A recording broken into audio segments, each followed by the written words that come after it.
Oke, teman-teman. Sekarang kita akan memasuki sifat keempat yang berkaitan dengan sistem periodik unsur. Tadi kita sudah membahas tentang jari-jari atom, tentang energi ionisasi, kita juga membahas tentang afinitas elektron, dan sekarang kita akan membahas satu sifat yang ini sangat penting untuk kedepannya. Jadi, tentang elektronegativitas. Dengan mengetahui tentang konsep elektronegativitas ini tadi, kita akan lebih mudah nanti ketika mempelajari tentang struktur molekul. Jadi, ini materi penting banget, so kalian harus stay tune ya. Konsepnya sederhana, jadi ini nggak jauh berbeda dengan konsep yang sudah dibahas sebelumnya. Kalau tadi jari-jari atom itu kaitannya sama jarak antara inti sama kulit terluar, energi ionisasi dan afinitas elektron itu berkaitan dengan energi, maka kalau elektronegativitas itu merupakan kecenderungan. Kecenderungan untuk apa? Kecenderungan untuk menangkap elektron dari luar.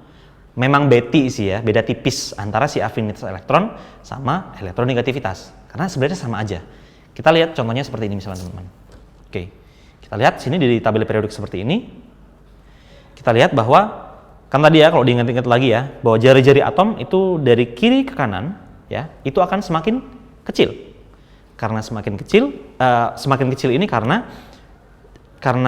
tarik-menarik antara inti sama elektron kulit terluar itu semakin kuat.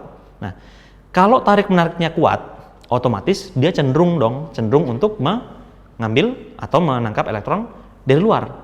Sedemikian hingga kita bisa tahu bahwa dari kiri ke kanan dalam satu periode seperti ini, si atom itu akan cenderung untuk menangkap elektron. Kenapa? Ya sama tadi jawabannya, karena jari-jarinya semakin kecil, interaksinya semakin kuat. Jadi di sini dari kiri ke kanan, elektronegativitas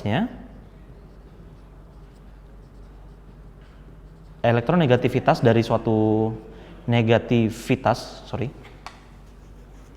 elektronegativitas dari si atom itu akan semakin besar. Nah, sebaliknya kalau dari atas ke bawah, ya, karena jari-jarinya semakin besar, interaksinya kan semakin lemah antara inti dengan kulit terluar.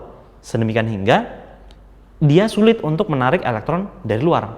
Maka dari itu, elektronegativitasnya semakin kecil. Akibat dari tarik-menariknya yang semakin lemah, ya.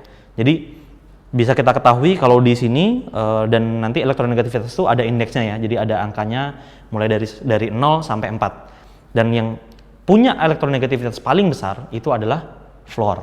Karena dia adalah atom paling kecil dari seluruh atom yang ada di sistem periodik unsur ini gitu. Jadi secara sederhana bisa disimpulkan bahwa elektronegativitas akan semakin besar ketika jari-jari atom itu semakin kecil. Dan elektronegativitas akan semakin kecil kalau jari-jarinya semakin besar. Jadi tinggal dibolak-balik aja gitu ya dari semua sifat-sifat ini. Dan perlu ditekankan di sini adalah di antara keempat sifat ini sebenarnya kalian nggak perlu ngafalin ini jari-jari atom makin kanan makin besar atau segala macam. Kalian nggak perlu ngafalin itu semua. Karena kuncinya itulah di sini teman-teman. Kuncinya ada di jari-jari atom. Jadi kalau kalian misalnya lupa nih, ini elektronegativitasnya besaran yang mana ya? Coba kembalikan pada konsep jari-jari atom.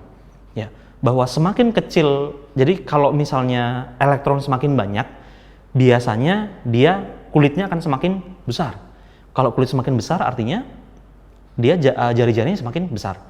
Nah, baru dari situ kalian bisa coba menggunakan logika dikaitkan dengan sifat-sifat yang ini tadi gitu. Jadi pesan kunci saya untuk kaitannya dengan sifat-sifat atom di sistem periodik unsur ini adalah pahami betul konsep jari-jari atom dan kaitannya dengan jarak gitu ya, jarak antara inti dengan elektron terluar, karena ini akan mempengaruhi sifat-sifat yang lain.